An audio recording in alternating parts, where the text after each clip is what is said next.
We are live. I hope and sound quality are okay. So if you are already watching, let me know in the chat if you don't mind. Tell me how video and sound are doing. I always get nervous about those two things because obviously they can kill a live stream. Ron, how you doing, Ron? Glad to have you here, man. You finally made it to one. Well, you used to make all the old ones, but I'm glad you could make the new ones. How's the sound and video? Is it okay? I'm going to wait a few minutes and just let people join in. It usually takes a couple minutes to get a good little crowd going, and then we're going to get started. And I'll share some fun stuff with you, and then we'll get to making. Sounds good. All right, thank you, sir. I appreciate that. So, you, I don't, cold is relative. Cold in Atlanta is not cold in Kentucky or cold in, say, Wyoming, but it's cold in Georgia tonight. And I'm in the basement, which is unheated. I've got my hoodie on, and I'm cold, but I'm okay. I'll just start moving and do a little running or whatever. But glad to have everybody. Hey, Eric, sounding loud and clear. All right, welcome, Eric. It's good to see you, man. Good to see you at Jeff Con. You and Mac. It was fun. I got fun hanging out with you. Fun grabbing a dinner together, and hope you guys got rested up and back home safely. Apparently you did. Definitely cold here. I'm sure Kentucky's cold. And I saw the news tonight. There was a big cold front coming down. So looks like we're gonna get hit pretty good. All right. Sunday night was the best sleep I've had in a while. I came home Sunday night and did a live miniature painting session, which was fine. I wasn't super tired, but after it was over, oh man, it just hit me all of a sudden. I think I was in bed by like 11, and I was out zonked out. So anyway, everybody who is here, welcome. If you're catching this at a later time, this is live on Wednesday nights at 8 p.m. However, if you're not watching it live, you're watching the post-recorded session.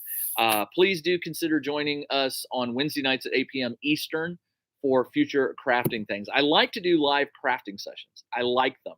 I know that a lot of people don't. There's something nerve-wracking about making stuff in front of people live, but it doesn't bother me. I sort of have a game plan, and I just roll with it. So anyway, before we get started, I want to share a couple things with y'all.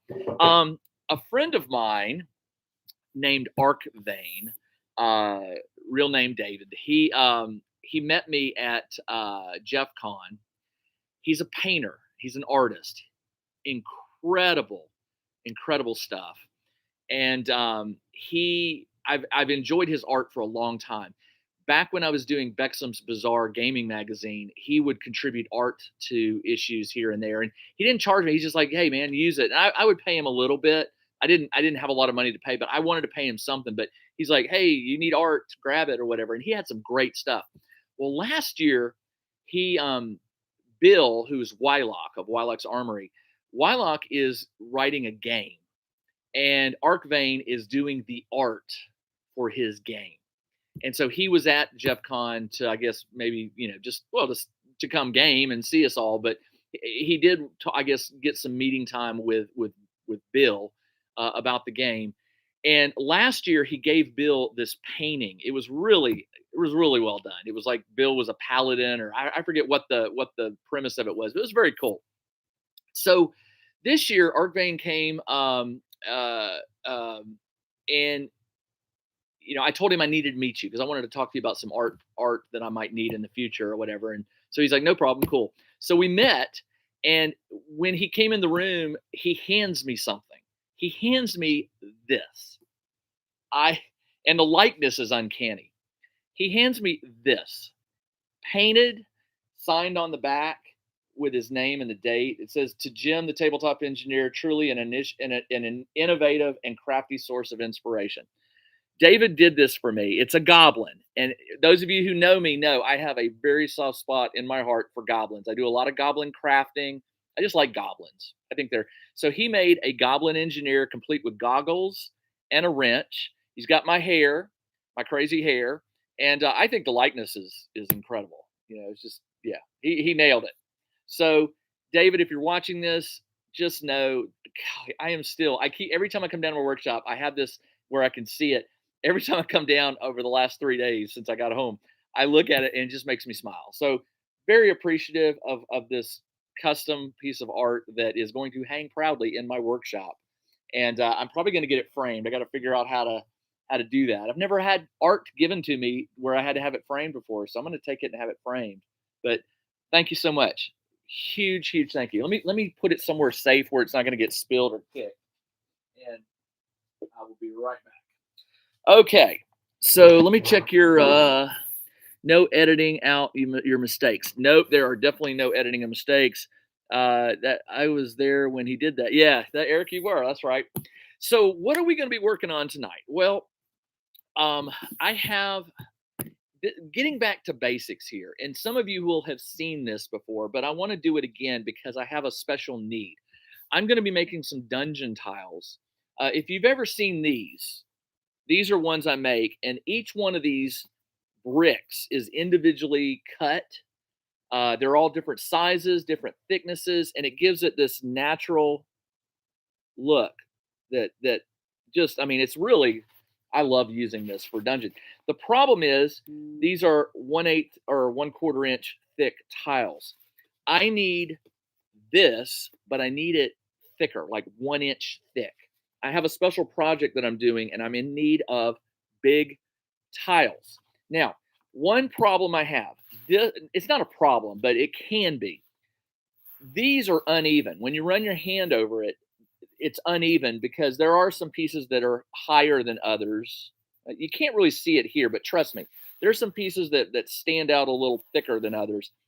And when you're moving a miniature around, every now and then you could put a mini on something where it sort of tips the mini. I've never had any problem with a mini like falling over, but there are some uneven places where the mini might, be at an angle. And what I need is I need this kind of pattern, but I don't want the unevenness. So I'm going to be creating some dungeon tiles tonight or showing you how I do it. And I'm going to be doing this individual tile theme, but all of the bricks are going to be the same height because that will allow me to have a very flat surface, which is what I need for this project. Now, I'm not winging this. I've actually put some thought into this. And what I'm going to be using is this 1 inch thick piece of XPS. It's 2 foot by 2 foot. I bought this from Home Depot. They sell it just like this. I want to say this is like $5, which is really way too much for a piece of 2 by 2 foam, but I needed it. They sell these in 4 by 8 sheets at a much cheaper rate per square foot. They sell them at home. At least my Home Depot, they have 1/2 inch, 1 inch, and 2 inch. Those are the sizes we can get. And I didn't need a 4 by 8 sheet. I very rarely use 1 inch thick foam. I usually use 1/2 inch, but I needed the 1 inch. So I bought the smallest I could get. And what I'm going to do is I sat down, and I don't think you'll be able to see this. Well, yeah, you can. I drew out the 2 by 2, and I came up with the various sizes I need. Like I need a couple 8 by 12 by 1s, an 8 by 8 by 1, a 4 by 4 by 1, and I sort of laid them out on here. So I have a cutting. I have a. I'm trying not to waste this. I don't want to have to like go and buy another one. So I have a game plan here that I'm going to be cutting to. Um, how to make tiles. I did.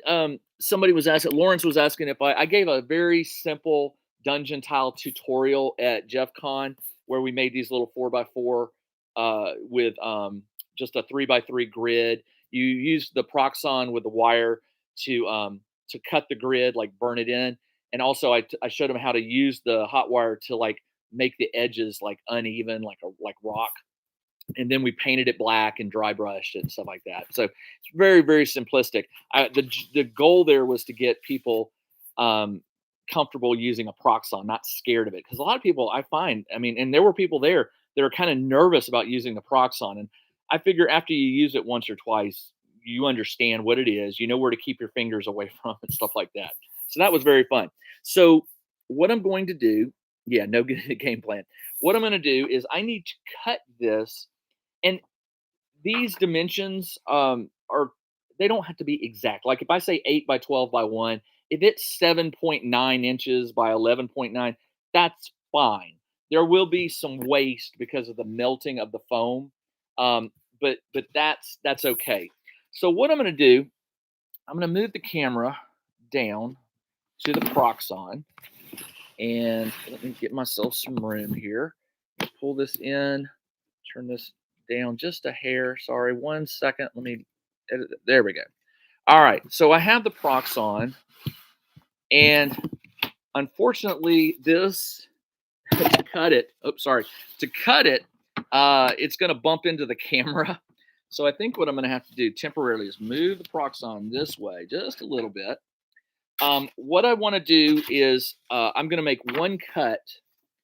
I'm going to cut it in half, right down the 12-inch.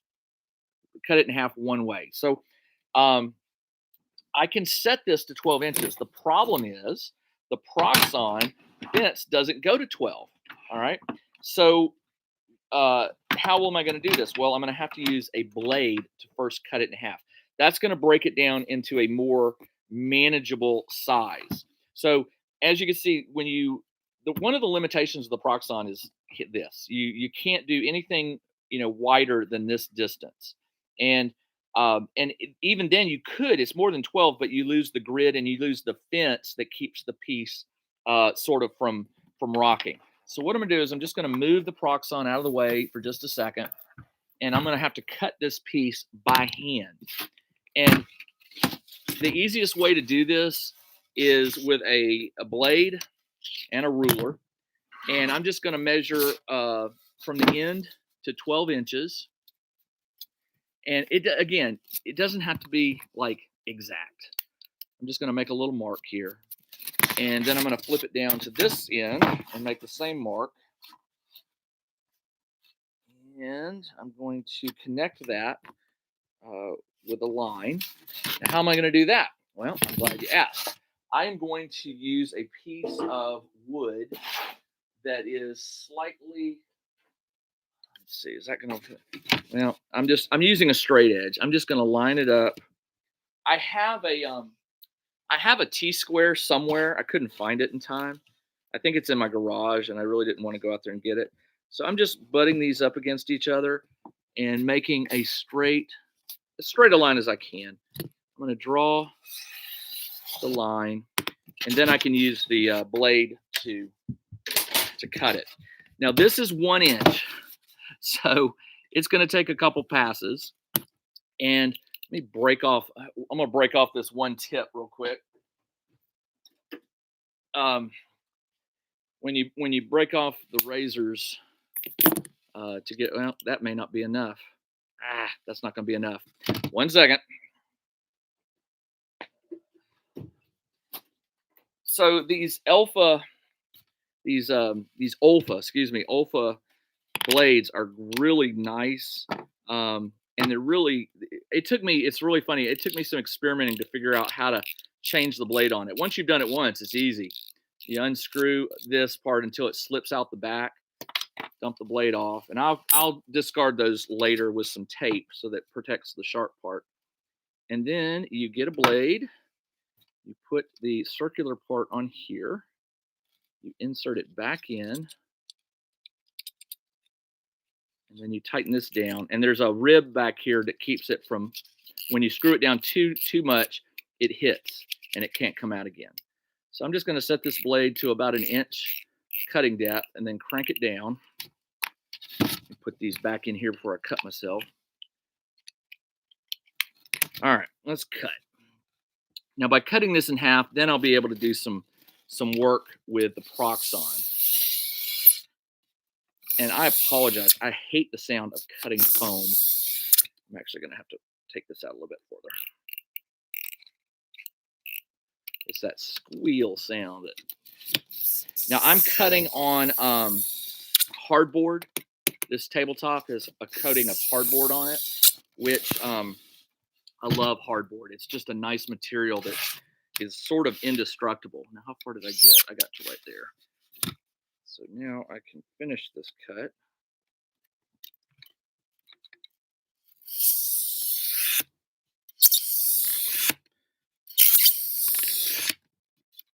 One more. I think that's it. Let me see.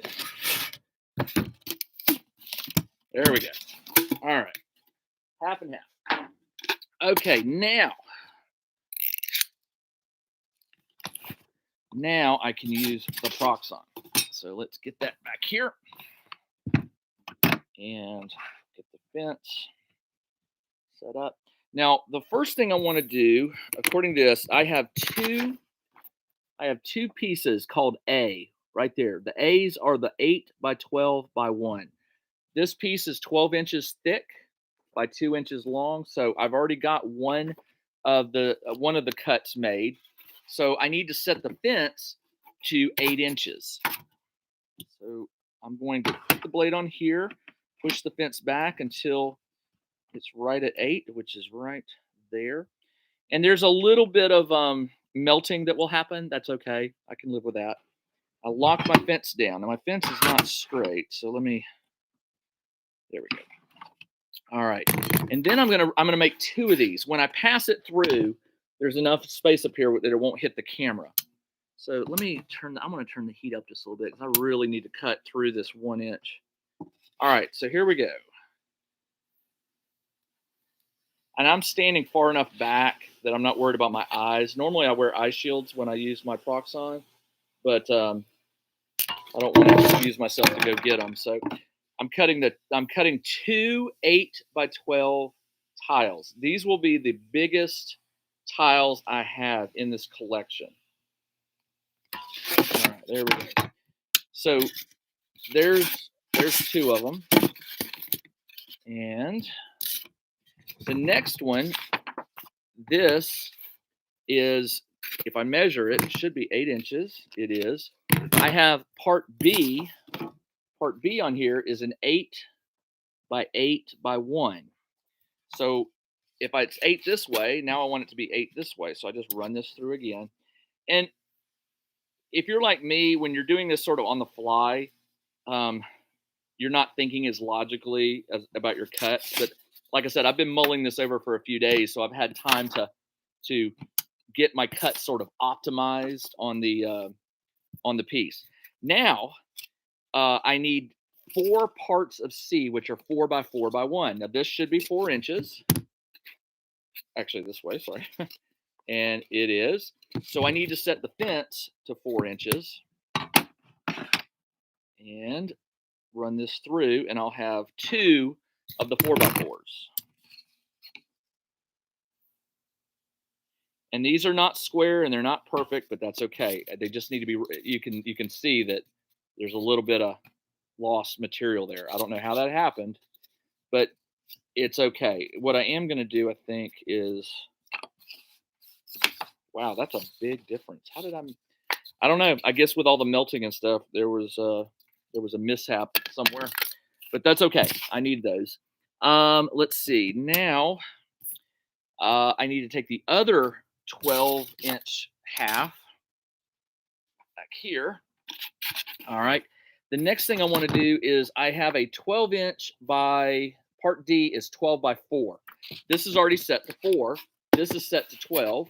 So I just got to run this through to have the 12 by 4.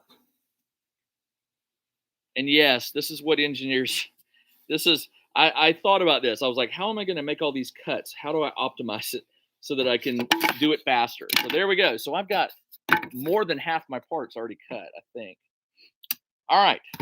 So there's going to be a space here that's, I'm not making anything. All I need left are 2 C's and 4 E's.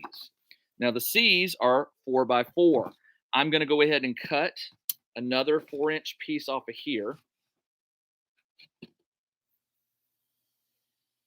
And this piece is going to have 2 of the C's, the 2 remaining C's, which are the 4 by 4s. All right. So let me run this through. You know what I may do is run another one just because I do want those things to be 4 by 4. And that little one is bugging me. I don't know how I made that kind of mistake. Nope, that's good. These are all 4 by 4. So one of these was really short. Oh, I see. Yeah. Oh, that's really weird. All right, so now I have 4 by 4s, and this piece is just a little shorter. I'll throw it over there. All right, what is left? So I cut the 4x4s. I have this piece left, and I need 4 E's. And I forgot F. Oh, darn it. I did forget something. That's right. So the E's are 4x3. So what I'm going to do is, this is 12 inches. If I divide it by 3, I should get 4 of these. So I'm going to go ahead and run this through at 4 inches. And then I'm going to reduce the fence to 3. And I should be able to cut 4 of these from this one piece from here. So turn this off, set the fence to 3, and then run this through for 4 4x3s. I hope I'm not going too fast. Math is not my favorite subject, but I realize I may have confused or just gone a little too fast. I hope not. The good news is you can always rewatch the video. All right, so now I've got 4 4x3s. Have you heard or seen what happened to RFD Hobby? Yeah, I did. The fire. Yeah, that was very sad. I liked that. I like that channel. He's got some good stuff in there. And I saw that earlier today when he was walking through the house, the fire. Very, very sad. You know what? I have an extra Proxon. I may send it to him. He could probably use that when he's rebuilt. I'm not going to send it just yet. They've got to figure out what they're going to do for their house, I guess, and stuff. But yeah, thanks, Lawrence, for reminding me. RFD Hobby has a great channel. If you haven't seen it, check it out. He does some really cool stuff. And he posted a video, a short recently, that they had a bad fire in the house. They lost everything. It's very sad. Let's see, where am I? Did my E's, my F's. My last one I need 2 4x2s. So what I'm going to do is I'm going to reduce this to 2 inches, because I think I may make more than 2 of those. I think I'll make a bunch of those. So I'm going to run this through one time for a 2-inch wide piece. And I'm going to show you what I'm getting out of all this. Let me show you what I'm doing. All right, so 2, and I want these to be 4 inches. So I will move this back to 4, where it kind of all started. And run these through as many as I guess I could get just 3 of them. That'll work. I can live with 3. Actually, this is too short. No, too short. All right, that one goes away. All right, so let me move the Proxon real quick and show you what I've got. And I love the Proxon because it can help you get things so much faster than with a blade. If I'd have had to cut all this with a blade, it would be very, very slow going. All right, so this piece is left over. I'm going to set that aside because I don't need it. So I've got the 4 4x3s. I've got 2 of the 4x2s. I've got 4 of the 4x4s. Oops, yeah, right here, 4 of the 4x4s. An 8x8, a 12x4, and 2 8x12s. So why am I doing this? Well, let me show you. So I was trying to think of how I could build dungeon encounters 3-dimensionally, but do it very quick so you don't have to build like a diorama that's sort of permanent. So these, and there's a reason I like the 1 inch, and I'll show you. So let's say I want to make a really unusual looking dungeon room. You can start putting these things in places like this that create 3-dimensional space for the miniatures to move around. And when it's all done, now granted it's pink, but if you were creating a dungeon for a tactical type combat session, 2D is fine, but it's kind of boring. I mean, everybody and their mother, including me, has run 2D combat sessions where it's just floor and you might have columns and doors and stuff. But there is something to be said for for coming up. And this is not my idea. Other people have done this before. This is just something I wanted to make so that I could create very quickly 3D type dungeon environments that have elements where characters can get higher ground or lower ground. Now, what I may find, this may not be enough. I just started with this particular quantity, and I'm already thinking, I might. Well, it doesn't matter. I've got another 8x8 here, and you could. There's so many things you could do here um, with this stuff. It's just fun. It's very addictive. Um, the idea is I want to have a 2 foot by 2 foot. I haven't done this yet. Piece of this, and that 2 feet by 2 feet will sort of be the base, and then all of this will build up on it. But these pieces, because they're blocky, they're very easy to just stack together and transport, very quickly. But you can also put them down very quickly and have like really unique 3D environments. Now, it doesn't look good now because it's pink, it's flat, it's boring, but um, I had this in my mind of what I'm going for. Okay, so what are we going to do? So I'm not going to. This is just probably going to be a 1 or 2 session video because I'm not going to make you watch me do all these tiles. But what I am going to do tonight, I'm going to do let's do a 4x4. What I'm going to do on this 4x4 is what I'm going to do on all these tiles. So I'm going to set these aside to give myself some room, and I'm going to show you the next step in this. Okay, so remember, I don't want this I love this pattern. I love this raw, just it's totally random. There's no real pattern to it. I love it, but I need it without the unevenness because I want these things setting flat. That was one of the key things was if you're going to stack them and you have uneven surfaces, you're going to have foam parts that are kind of wonky, and it's just not, it won't look right, especially as you get taller and taller. So I need to cut lots of individual brick sizes, but they all need to be the same thickness. So how am I going to do this? This is it's no secret. This is how I do it. Now, I have a box over here of just foam scraps, okay? I'm going to reach in here, and most of it is 1/2 inch. So in order to do this right, now what I'm going to do is I'm going to do probably 1 tile, maybe 2 tiles at a time. So maybe I'll do the 4x4s all at once, and then I'll do the 8x8s all at once. I want the individual sized tiles, the tiles that match, like the 4x4s or the 2x2s or whatever.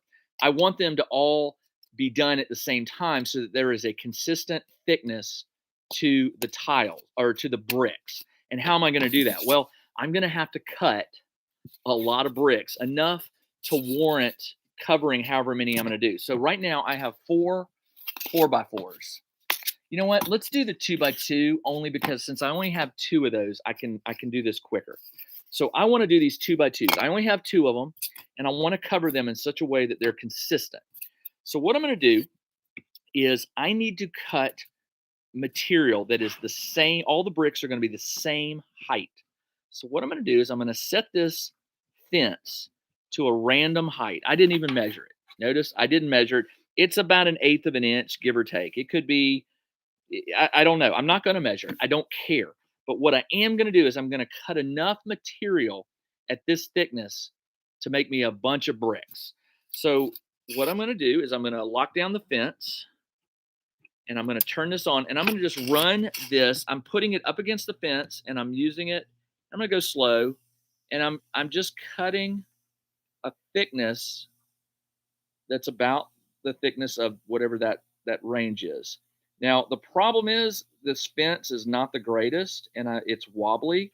So there is going to be some inconsistency in the thickness, but it's not going to be so inconsistent that it's going to cause real issues.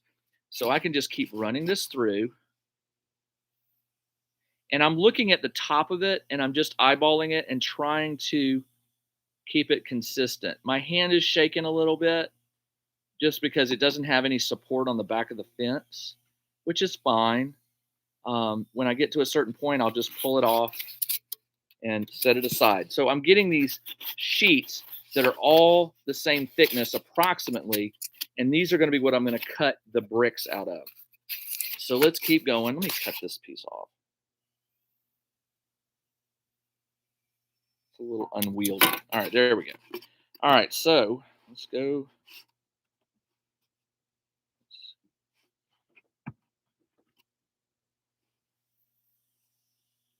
Yeah, I'm gonna have to get one of those nice fences for the Proxon. I don't have one, and I've been meaning to get one, but I am gonna get one. This is making me realize I've never really cared about making it consistent with the thickness, but um, that's all right. So these are definitely not consistent. Wow, these are, but this one is not. So let's throw this one aside and let's just keep going. Oh yeah, now I'm getting some consistent thicknesses.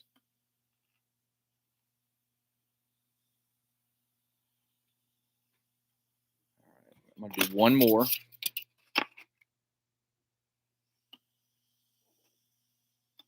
Ow! Woo! My finger got on that wire. Mm-mm-mm. Ow, ow, ow. There you go. First injury of the night. Wow, man. Yeah.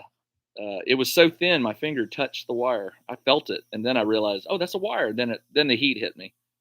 All right, there we go. Let's cut a couple more, just because I want to make sure I have a good enough quantity at this thickness that I can get a lot of bricks. Now I'm only covering these two, so I think that's probably going to be okay. Let's do that. All right. So, oh man, that hot wire is like magic as it goes through. Just thought I'd drop in and say hi before it take off. Hey, Kevin, I just Kevin of the Red Caps podcast is in the house. As a matter of fact, before this video live, he interviewed me for his podcast from 7 to 8. So I went straight from it into this, and he jumped in. So, hey, Kevin, welcome to my live crafting event. I understand you got to go, but thank you for coming in and saying hello. If you're not familiar with the Red Caps podcast, it is a podcast that is dedicated to mainly old school. Just we'll call it that, old school gaming. Not necessarily just D&D, but it does focus heavily on fantasy RPGs that are OSR, and it's one of my favorite podcasts. He's got a nice collection of back issues, back episodes that if you're not familiar with it, you've got hours and hours of listening to catch up to. If you haven't burned your fingers on the wire, you've never turned. Yeah, exactly. I mean, man, I've had nice welts from these things. All right, so I have basically 4 pieces here. They're not 100% consistent with the thickness. I like these 4. These 4 are pretty close. So I'm going to stay with these 4 and put this aside. I'm going to have to come up with a way to do this better, and I think it's going to be I'm going to make something for my fence to give me more of a support. How if you've ever used a table saw, there's this thing, and I want to make one for this channel. They have these things called I just went blank on it. Feathers. Is it called feather? What it is let's say I want to cut this, and I want to make sure it stays firmly against the fence. On the table saws, you can put this thing in here which puts slight pressure here, and then as you push, you don't have to worry about it coming off of the thing. I want to make something that holds it and just goes through. It'll have to be adjustable, obviously. It's called a featherboard. Thank you, Sergeant Major 22. Featherboard. I knew I had the word feather in it. I couldn't remember what it was called exactly. So I have these 4 pieces, and what I need to create a mix of bricks that are different widths and different lengths. Remember, they're going to be the same thickness approximately, but I need to quickly be able to make a large variety of bricks. So how do I do this? There may be other methods for how you can do this, but this is how I do it. So what I do is I set the fence at maybe 1/4 of an inch. This is going to be the smallest width brick that I make. I'm going to run this through twice. So I'm going to make these little strips, and these go much quicker since they're thin. There's 1, and there's 2. Now that's about 1/4 of an inch thick. All right. Then what I'm going to do is I'm going to take my fence and I'm going to pull it back 1/8 of an inch, and I'm going to run this through twice more. like that. And then what I'm going to do is I'm just going to keep adjusting my fence backward by small random increments and running through and doing 2 passes. You could do 3, you could do 1, you could do 4, you can do whatever. I just find that 2 seems to give me a good variety. Now I've pulled the fence back. Now, can you see that my strips are getting wider and wider with each pass? Now, don't worry, you're not going to. Oh, that went really bad. That one came off. Let me run this through. I just wasted that, but that's okay. All right. So I'm getting this nice random mix of widths, and we'll get to lengths in a minute. So let's keep going. I'm going to run this through one more time to get an extra one of those. Then I'm going to adjust the fence back an eighth. And you wouldn't think an eighth is going to be that noticeable, but trust me, when these things are put down flat side by side to each other, just that small 1/8 difference is noticeable. It is. All right, let's run this one through at a little wider. And what you're eventually going to do is you're going to end up with a mix of bricks that are square and rectangle in a whole bunch of random sizes. And if you do these, if you do these enough, you're going to get a nice mix of bricks. Now, granted, I'm only doing 2 of these, and this is probably overkill, but I can always take bricks and put them aside for future projects. So let's back it up. You don't want to, oh, and the final thing is you don't want to make them too wide. Remember, I'm doing a 2x2. You don't want to have a brick on here that's like 2 inches wide. It would look weird. So I'm not going to go more than maybe an inch or inch and a quarter. As a matter of fact, that's all I'm going to do there. So now I have all these strips. Can you see where we're going? Once again, I'm going to put these down, and we're going to adjust the fence back to a near setting of like maybe a 1/4 of an inch. And we're going to make cross cuts this way, which will define the length of the bricks. Now here's a little cheat. You can take some of these, take them the different ones, tap them down to get them the same, on a flush on one end like this. Now you do want to make sure they're flush, and you want to make sure you're holding them good. And what you can do is you can run them through in one pass, put them up against the fence, and now I can run through here. And let me do another one, and I'll show you. I've ended up with what, 6 bricks here, maybe 7. That's 10. I've got 5 there, and I've got 5 here, because I took 5 pieces of foam and I cut them all at a certain length, the distance between the fence and the thing. So now what I'm going to do is I'm going to bump this back a little bit, and I'm going to keep going. Now the bricks are getting, they're wider and a little longer.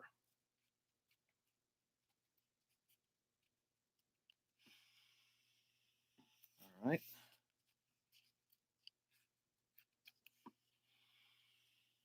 Is this making sense? Sorry I'm late. How's our ship coming along? Steve, I ran out of Mod Podge. I got to go. That's what I meant to do today. I said, there's something I got to get at the craft store, but I couldn't remember what it was, so I didn't go to the craft store. I ran out of Mod Podge. I actually spilled quite a bit of it. And so I ran out in the sense that I spilled. I've got to get some more Mod Podge to finish it before I can spray paint it, but I'm close. I'm going to do that this week and probably paint it this weekend. All right, so I'm just scooting the fence back, and I'm just going to cut some more. Now, what you can do is try not to be consistent with any of the distances. Don't measure. Just do it by eye. And then when you end up with a little scraps, just toss it down. You know those are done. Grab one wide, one medium, one thin, and then the thinnest one, and stack them up like that, and then just run them through.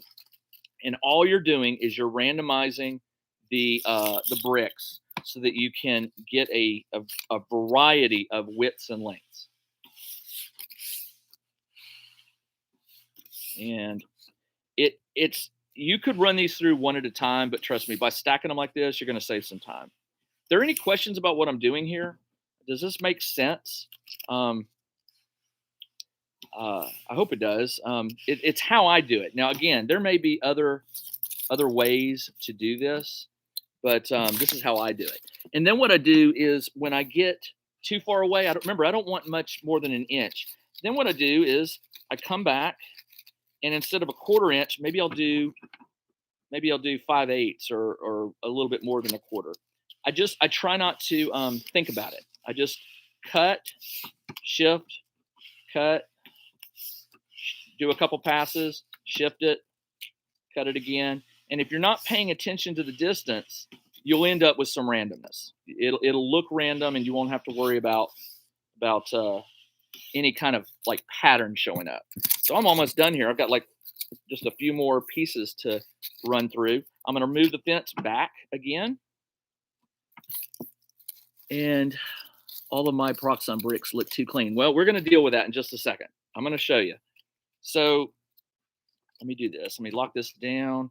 And you do want to make some make some small pieces for the fillers in between those weird shapes that you just need. So I'm running some really small pieces through right now. Just because I know from experience there's going to be some like weird gaps that you just can't fit anything in. So cut some small pieces, and now you can always tear or with a knife you can cut small pieces to fit into those gaps. That's fine as well. All right, so I'm almost done here. Let me just run this last batch through, and then I'm going to show you the next step. So who said that? It was who said it was too clean? Dungeon Masterpiece. Oh, Baron. Well, I think everybody knows you as Baron. Do you want me to call you Baron or Ryan? I just don't know. Outside of your channel, do you prefer to be called in character? You're the Baron. You'll have to let me know. So let me show you how I do it. And by the way, shout out to Dungeon Masterpiece, who's with us tonight. I met him at Jeff Con this last weekend, and it was very, very fun. Superhero names are fun. All right, so we're going to call him Baron. All right, so here's what I'm going to do, Baron. So I've got this nice, let me move actually, I'm done with the Proxon right now. So give me just one chance to move it so I don't knock my computer on the floor. And I'll be right back. All right. All right, so turn the camera up. So now I've got this fresh squeezed pile of brick here that nothing like a fresh cut bit of tiles, right? And I mean, this is really looking good. This is a nice random mix, but they're so pretty, and they have these nice 90-degree edges. Don't they look great? No, they do not. So how do we get rid of that? Well, I'm glad you asked. Some of you know the answer to this. Give me 1 minute. I'll be right back.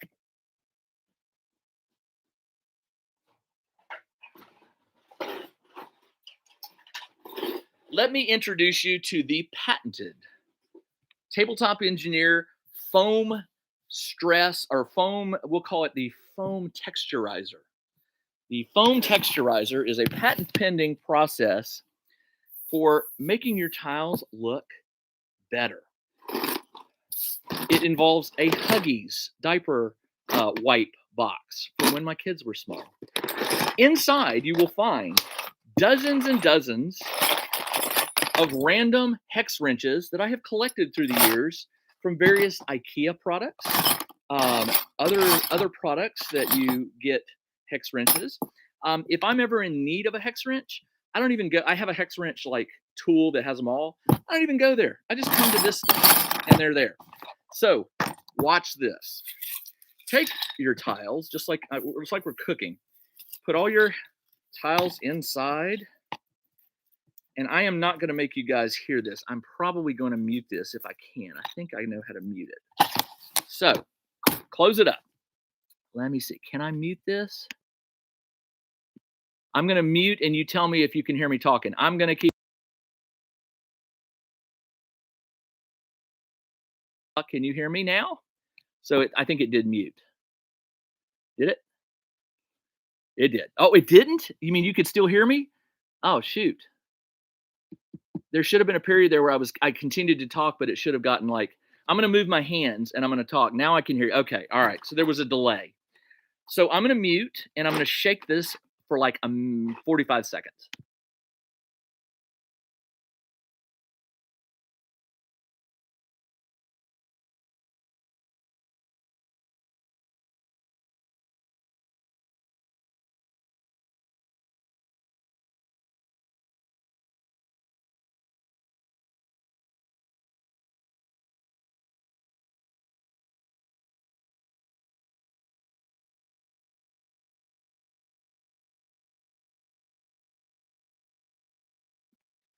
My wife and kids upstairs are like, what in the world? It's loud.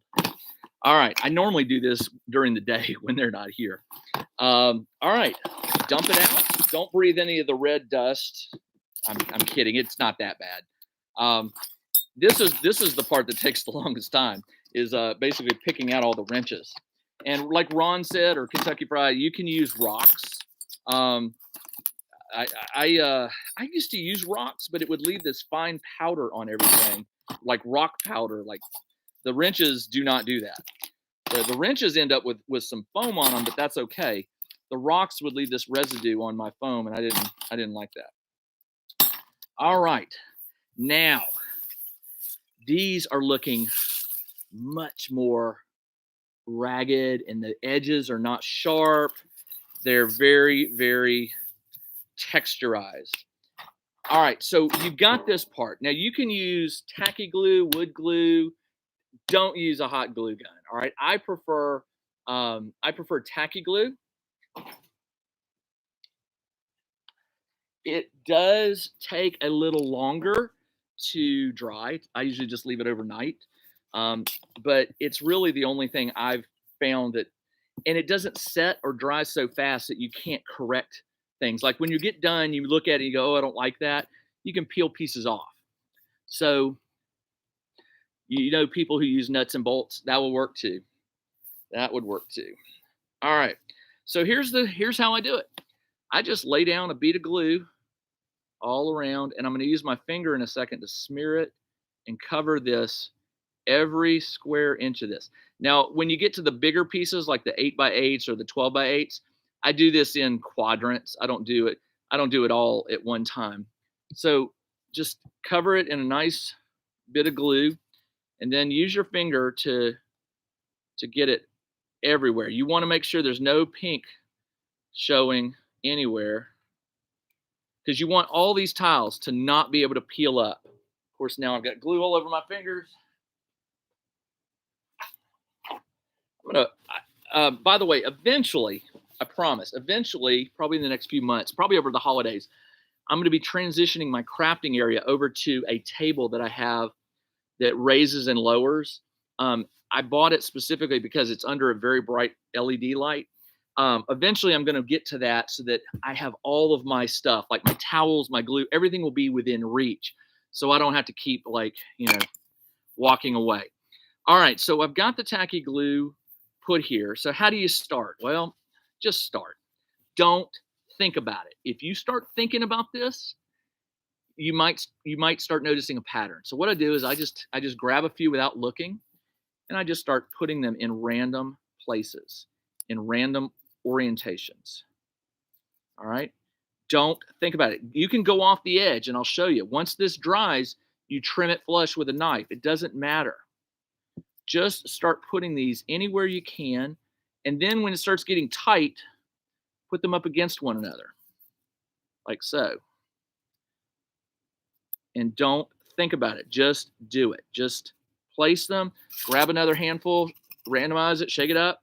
And if you can't fit a piece, toss it aside. I can't fit that. And you're going to be working, I can't fit that. You're going to be working towards total coverage. And you're also going to have to be aware that at some point you're going to start having to actually grab smaller pieces. So what I could have done, and I didn't, what I could have done was I could have just separated this into small and medium size, but that's all right. I didn't do that. So let's keep going. And you're going to see in a minute what I talk about small gaps. Now I'm trying to block the gaps, but that's going to be kind of hard. And I'm talking to you. I'm trying not to think about this. I'm just grabbing pieces, small pieces, and just sort of forcing them where I want them to go. And then eventually I reach it where I've got to go smaller, and I'm going to have to go off the edge. That's okay. And if you have to stop and cut with a blade a random piece just to sort of fit something, do it. That's fine. There's no law here. I mean, nobody's going to hold you to it. What I'm trying to do is explain, though, that at some point, if you start thinking about this too much, you're going to break the randomness. You're going to, something's going to happen, and you're going to, things are going to look too pretty or too nice. And then you're going to be like, oh, that just doesn't look right. All right. So, what I'm reaching now is I'm starting to reach a point where it's getting hard to find places to squeeze in. And you can't, if the bricks shift like diagonally or they're sort of wonky, that's okay. That's all part of the look that you really want to go for here. Um, that piece should have been put on this side. Let's get another one. All right, so now I'm starting to have to think about it because I'm having to actually look for the small pieces, but that's okay. The smaller pieces are going to look more random than the bigger ones. It's the big ones you don't want to think too much about. I'm just filling these in where I can, and eventually I'm going to get to a point where if there's any really ugly looking gaps, what I can do is take a piece and just break it and fit it down in somewhere. It's okay to do that. Um, and let's see, I want to put this piece right here. Now, when you're done, when you've got a piece all said and done, I'm going to need a really small piece for this last one right there. When it's all said and done, what I want you to do is take the tile that you've done and flip it over and try not to disturb the bricks you've set down, but you want to press down a little bit just to sort of make sure the glue is holding on everything. So I'm going to take this, I'm going to flip it, and I'm just going to press down without moving it left, right, or anything. I just want that glue to really hold, and I end up with this. Now, again, it doesn't look good at all. But when the glue is dry and I can trim off all the excess around the edges, and then base it in black, and then dry brush it. And the dry brushing, I will actually paint individual stones. Not a lot. I might paint one brown or one gray, but the dry brushing is where it's really going to come into play.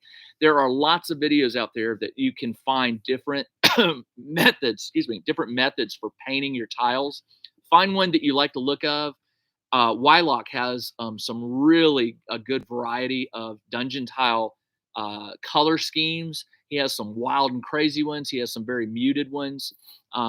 Check those out and pick one and try to be consistent, because this is going to be used in one dungeon setting. Now, I'll use it multiple times, but when they're in a room, what you don't want is to have different stone colorations and patterns from stacker to stacker, because then it really won't look right. You want consistency. So there you go. Eric, you're late. Yeah, what's up, Eric? We're making a very special type of dungeon tile for a special project I have. Gives you what part of Kentucky? Hell, this is the first time I've been here. Thomas Brock, welcome to one of the live sessions. You made it. I do this every Wednesday, or I try to do it every Wednesday. So hopefully we'll see you again next Wednesday. You're always welcome. So the reason I did this was I need some of these, but I also had some people asking me if I would do another tutorial on my random brick pattern. And as you can see, I've got a lot. I actually did too much. I'll probably, I can do this second one. And for those of you who came in late, I'm just going to go ahead and do it because I don't want these to go to waste. Again, I only have 2 of these 2x4s. So I want to use the same collection of bricks when I do the same size stackers. It doesn't matter if I have to create new ones for, say, the 4x4s, but I just want to be consistent and make sure all the 4x4s are from the same collection, because this has just come from experience. I can tell you that if I were to go away right now and come back tomorrow and cut more of these and do another 2x4 like this one, if I held them up side by side, there would be some, I think you would be able to tell. You'd be like, those are different. There's no consistency there. So that's why I try to do all these using one type of brick. So let's get a big one in here. Didn't use a big one. And again, I'm just randomly throwing bricks on here at first in different orientations until it starts getting really tight. And then you'll have to start thinking about it. But at first, don't think about it. Just throw tiles on. And if they go off the edge, again, that's okay. You're going to trim those off. It doesn't matter. And because all of these tiles have slightly different heights, I mean, there is some variation. There is going to be this uneven look to it, but it won't be so drastic that minis would like tip over or whatever. The other thing is you want these things will eventually stack, one on top. So you want to make sure that that they're not too wonky uneven. That's a technical term. Let's keep going here. Oh yeah, this is looking good. Excuse me. So again, I'm just picking up pieces and trying to force them into places. And if they won't go, I don't, I'll just try another piece. And be sure to change your orientation, landscape, portrait, just so you do get some variation there. If you forget to do that part, it's okay. It'll still look nice and random. But I try to change my position of my hand to go portrait, landscape whenever I can think about it. Let's see, that one's going to fit perfect right in there. Okay, it's starting to get tight again. Definitely getting tight. So I'm going to have to start breaking pieces. And this can go here. Let's see. King of the cheese. Hey, King of the cheese. Welcome. Sometimes it takes me a minute to parse names on these chats. All right, let's see. I've got some really weird shapes in here. Some gaps that are going to be a little tricky, and they're going to be tricky in the sense that I'm going to have to make some custom little tears and fill in spots, but that's okay. The other thing you can do, sometimes you may have caught me doing it a couple of times, I'll squeeze the tile to sort of shrink it down just a hair, just so it fits in somewhere. And then I may have to tear it anyway. So this pink looks horrible because it's pink, but this will, oh, Lisa's on here. I didn't realize that was Lisa. Hey, Lisa. I am going to try to fill in as many of these gaps as I can.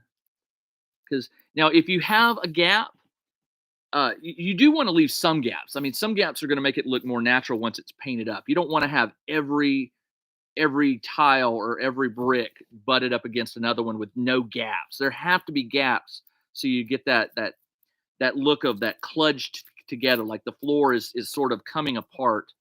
And the best part is if you, after the glue dries, and if you see a gap and you're like, man, that is a big gap, just glue something in there. And you may have to wait a little while for the glue to dry, but you can always fix it at a later time. So no big deal. All right, I'm done. I'm done with that one. So there's two. So I didn't watch the time, but I've been talking to you guys. I've made two of these in like less than 30 minutes. And if I weren't doing a video and I was just like cranking, I could probably do, in an hour, I could probably do five or 10 of these, or I could do like maybe 4 or 5 of the bigger ones. Now, when you get to the big ones, actually, this is the extra piece. I'm not doing that. When you get to like the 8x8, you're going to need a lot of bricks, a lot. So just keep that in mind. You can kind of observe, like, I could fit how many? I could fit 1, 2, 3, 4, 5, 6 of these, maybe even more, maybe 4, maybe 8 of these on here. So it kind of tells me an estimate of how many bricks I'm going to need.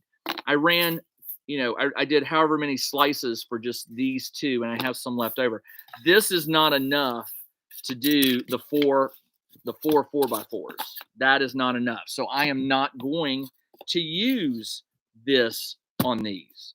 I could, but instead what I do is I just take this, and I have a bag over here with just tons of foam bricks like this, and I just throw it in there and mix it up. So when I have random dungeon projects, I always have a good supply of like bricks that are textured and random sizes. So dungeon tiles a la Mondrian. Exactly. Exactly. All right. So unfortunately, this is not going to dry right now, so I can't prime and paint it. What I'm going to do next Wednesday is we'll wrap this up. I will have all of this done, or I hope to have all of it done, and I'll have it primed black.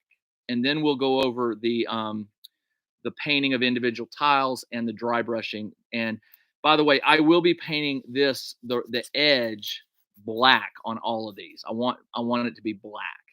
Um, I may change my mind, but right now I want black.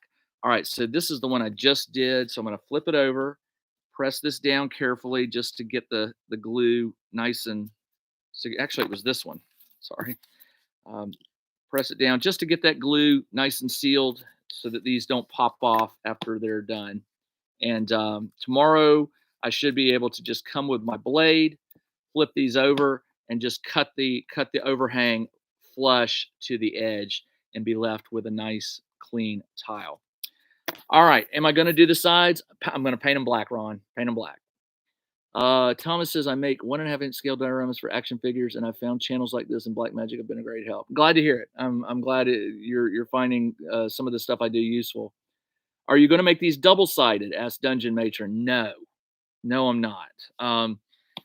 For those of you who came late to the project, what I'm doing is, let me grab everything. I've got a mix. You'll want to go back and watch the first part of the video if you came in late. But what I'm doing is I'm creating a set of tiles, of blocks. They're all 1 inch thick, and they'll have this texture, this that we just did, that you just saw me do. But how most of us, when we play dungeon combat, we tend to play on a 2-dimensional surface, right? Everything's on the same level. You might have doors and columns and stuff like that, terrain, scattered terrain, but 2D combat is typically the standard. What I'm trying to do is I want to be able to create modular, odd shaped rooms. Now imagine all these are covered in the tiles. And then what you do is you just stack them or put them in weird locales to create height, to create to create 3-dimensional dungeon rooms that provide a little more tactical planning during a combat stage. Now that's part one of why I'm making this. There's a second reason I'm making these, which is a different project, and I'll address that at a later time. But I need tiles that are easy to make, come in some basic sizes so that you can just randomly throw them around and create. Now you could just create 2-dimensional rooms, since they're all 1 inch tall. Once they're covered like this, you can just start, dropping these in, and you can create these unique shaped rooms like that. That is don't think of that as 4 rooms. Think of that as one room. When all these are cut flush with the bricks, it'll create an odd shaped room. But in addition to the odd shaped room, I want the ability to go up, and it's just a matter of placing these in random spots to create a room that sort of has character. You could do things like this, sort of like that. Just now, right now it's kind of hard to see, but in my mind's eye, I can see when all this is done up like dungeon tiles and with the bricks, it's going to look kind of cool. Now, the other thing is you could do these at 1/2 inch, half inch. I'm choosing 1 inch for a reason, but you could do them 1/2 inch, and that might actually work better because then it's more realistic for miniatures to move up, 1/2 inch versus say a full inch. But I intend to have things like ladders and steps and stuff like that, so I'm not too worried about the big giant jump here. All right, where are we? We are at 9:04. It is time to wrap this up. You should do a few odd shaped tiles, round, oval, etc., to help the randomness. I plan on doing that, Ron, but I need to get this done first. There will be some there will be some specialized pieces, but but I need the most basic shapes at first. I think I got a little bit of the the dust there. All right. So anyway, let me move the camera up. Everybody, thanks for joining me on this live crafting session. I know that this is basic to some of you, but to some of the new people to the hobby, this hopefully is helpful, and you can see one of the techniques I've used to create things. I've created dioramas. I have a set of these tiles. These are all about 1/4 inch thick, and I have them in all kinds of shapes. I have them in squares, rectangles, 4x4s, 8x4s, 2x2s, and these are great for just a standard dungeon crawl. But where these lack is 3 dimensions, and that's what I'm wanting to change right now. I'm in need of some 3 dimensional blocks. All right, that's all I have for tonight. I will be back next Wednesday, which is the Wednesday before Thanksgiving. Let me confirm that with the wife. I I want to be here live next Wednesday, but now that I realize it's the night before Thanksgiving, it's possible we may have family, and I may not be able to sneak off to the basement and do this. If we don't do it next Wednesday, I'll be back the following Wednesday to do what I said. We'll have these painted up black and ready to do dry brushing. All right, that's all I got for tonight. Thank you guys. Wow, 15 is great. That's a perfect size for this. I probably missed some of your questions, and I apologize. I'll go back and look at the feed of the chat later and see if I missed anything and try to address it. Um, if you have any questions, obviously post them. This is going to be a YouTube video, so post them in the comments and I'll address them there, or you can post them here while we're still live. Thanks again for joining me. I'll be back either next Wednesday or the Wednesday after that. But everybody have a great evening, and I'll see you very soon. All right, everybody. Bye. Oh, and happy Thanksgiving, everybody.